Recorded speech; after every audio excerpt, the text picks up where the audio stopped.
What is going on, men? Eric Rosen here, presenting my talk to you today, which is about emotional mastery through astrology.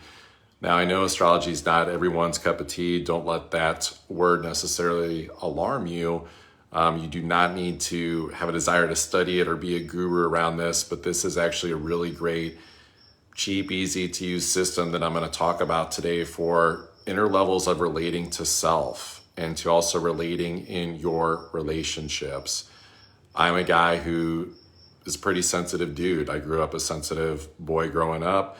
Not a whole lot has changed. That comes up in romantic relationships. That comes up in family partnerships, right? The people that I'm the closest to. So, as a man, I can set goals. I can go out, I can crush them.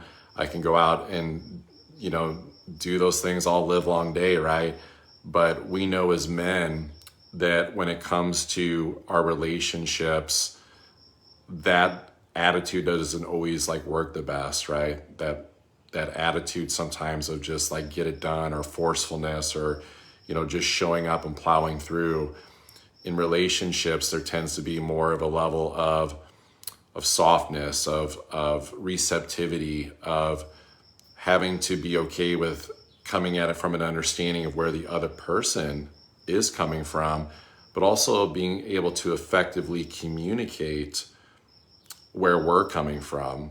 And so there's a joke that's been running around for gosh, who knows how long, but this idea of men having their time of month, male moodiness, oh, he's going through his thing. Well, maybe there's some truth to that, right? I don't think it necessarily matters whether you consider yourself more of a traditional man's man and you like that warrior mindset, or you feel like you're closer to the other end of the spectrum, like more of the sensitive, feeling type of guy. I think there's different ranges of that. But either way, being able to generate self-awareness of what is going on in day-to-day life, what's going on internally in our world, our moods that tend to get projected outward, especially to those that we're closest to, those families, those romantic partnerships. There has to be a way of measuring those patterns. And so that's where I came up with this idea, not only for myself that I use in relationships, but also it's an offering to everyone that's watching this video too, that it's something that you can do that is a disciplined practice, a protocol that you can follow to actually start to detect the patterns that are happening in your inner world, in your moods, and then being able to study that allows you to not only make any internal adjustments on what is going on, because there's a sort of self-awareness, self-study going on here, but it creates more effective communication in relationships too, because of that self-discovery.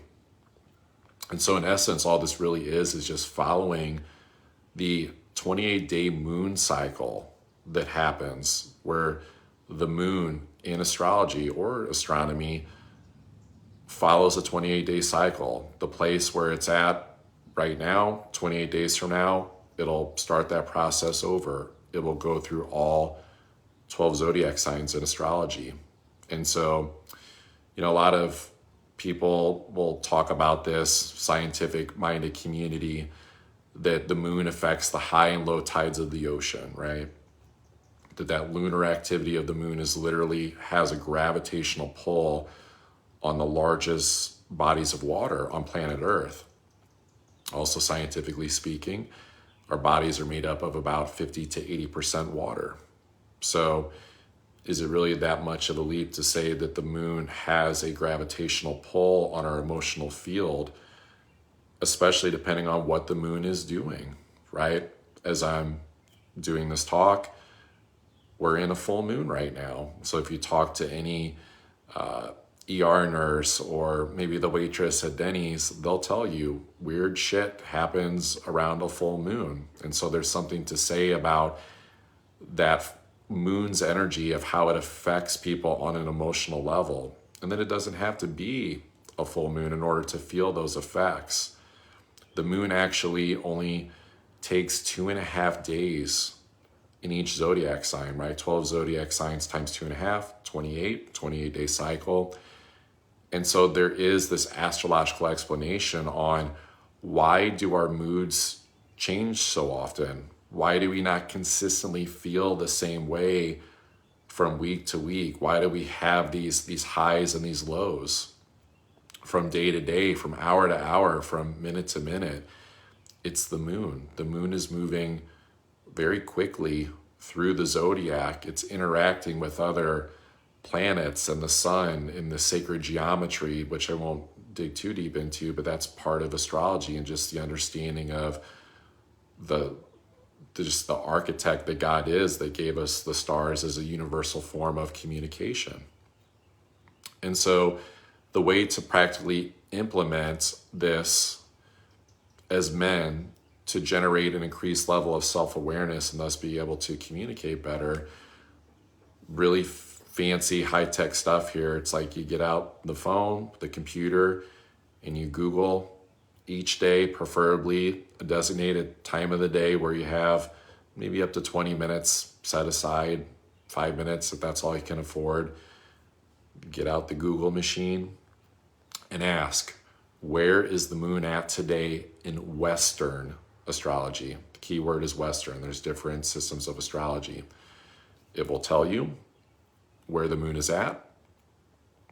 Grab a journal, grab that blank page in the journal. You're going to do some journaling around this and actually write that down. What day are you doing this? What time? Where is the moon at? Which zodiac sign? And just spend a little bit of time reflecting. How are you feeling that day? What's coming up for you? How's your mood? Is there anything that you notice going on internally? Repeat the process the next day and the next day after that for 28 days, the full 28-day moon cycle.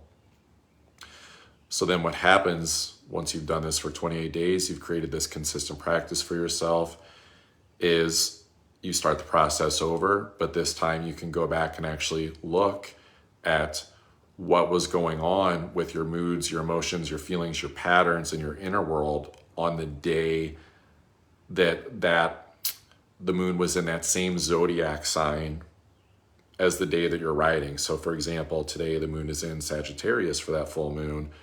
So the next time that you would reach that moon in Sagittarius energy after you went through a full 28 days, go back to your old journaling and look it up. What was going on with you emotionally, your moods, even your mental state, just the self-awareness, right? That day, and you'll start to see there's patterns that start to form, like, oh, I tend to feel this way, or maybe even behave this way if you allow your emotions to kind of influence your behaviors and your patterns, right? We tend to as humans. That's the emotional mastery, right? The emotional intelligence part. And you can start to like kind of see the patterns. And so one, this generates the understanding of like what's coming. There's a level of predictability that can be generated on what you're going to be going through. But it's also the detective work of discerning what the patterns are so that you can focus for that day or that 2.5 days that moon is in that sign where it's coming up consistently on action steps and adjustments that you can make in your behavior to deal with that. Because without knowing this, a lot of times, if we don't know how we're going to feel day to day, week to week, and the emotions and our moods, they can seem inconvenient to our goals, to our agenda, to our plans for the day, to our, just daily routines, right? So rather than sweep the emotions aside, as humans tend to do, there's a shadow work piece in it, if you've heard that term, right? The moon is very connected to that, what's in the shadows, this psychological, emotional self-discovery. So then it's literally setting aside some time to go, I see myself continuing to do this thing. What is a mindset adjustment or a behavioral adjustment, an action, an activity that I can do to break out of this emotional pattern for increased growth and development? So that's one way to approach it. The other way is, as there's this level of self-awareness being generated through tracking this cycle, it's being able to communicate to those people closest to you what's going on with you, because you're doing that detective work. You have more awareness, right? It's no longer this, oh, there's that thing again. It's the moon in Sagittarius. I'm feeling overwhelmed today. Or it's the moon in Aries. Like, I'm feeling really charged up and kind of a little angry, a little frustrated today, right? Now, of course, it's not always going to be negative, right? A lot of times it'll be more on the positive front. And so that's a good thing too, right? Because this can be, of course, used in communication, but it can also be, hell yeah, how do I invite more of this positivity into my life when the moon is in this zodiac sign on this day? How do I make the best of this? Like, this is maybe my best time where I do my creativity. Like, if you're someone who's a creator, maybe you would do like batch creativity during that time, right? This could be detecting, oh, this is a terrible time to have a deep talk with my partner because like things get misunderstood. Whereas like on this day, actually things went well. My mood was good. Things were harmonious in my partnership, the people I'm closest to, my family. This is the time to like maybe dig deeper into that stuff that sometimes we just need to create space for, to drop into more deeper, raw, honest conversations, right? So this emotional intelligence approach, through astrology, through studying the moon, doing this day to day, talking about how you're feeling physically, emotionally, energetically, reviewing that previous day, the prior month, when the moon was in the zodiac sign for that day, that 2.5 day period, it starts to give clues. It gives this recognition. And over time, you'll be able to like start to suss out the patterns. And it doesn't even matter, like literally you could be feel like the most basic guy in the world, like completely new to any of it, like astrology, self-development, men's work, just any of it. And it's literally just this simple, repeatable process of self-discovery.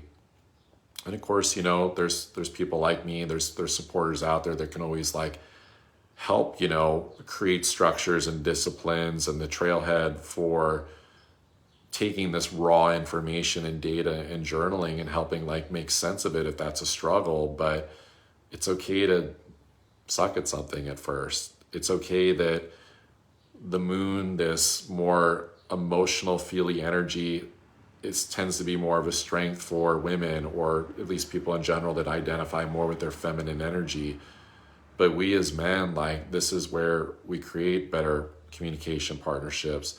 This is where we get more honest with ourselves about what's going on within us. This is where we can actually, believe it or not, develop more clarity and efficiency on what it is that we want to create in life, where we want to go, the next direct actions, right? Rather than just beating our head against the wall, doing the same thing over and over again. If it's not working, it's actually this intuitive, emotional development exercise that I'm outlining here that's going to allow us to just generate more understanding of self. So hope you enjoyed this. If you want a copy of the just complimentary handout that actually covers this process, so you don't have to go back through the video and write it out, just drop your favorite emoji down below this video somewhere, or you can, of course, private message me too. Of course, I'm Eric Rosen. I'm an astrologer. I'm a coach. I'm a full-blown metaphysical dude. I like to get into those spaces with people, especially around those sharper edges of traumas and shadow work, and just help men just become the best version of themselves, to get them unstuck, get them unfucked, to help them go where they want to go. So appreciate you all for watching. And my next talk is actually going to be a really juicy one that's coming up. This is going to be way more personal to my experience as what I would call the inner warrior facing fear. So look out for that coming soon. Appreciate you all.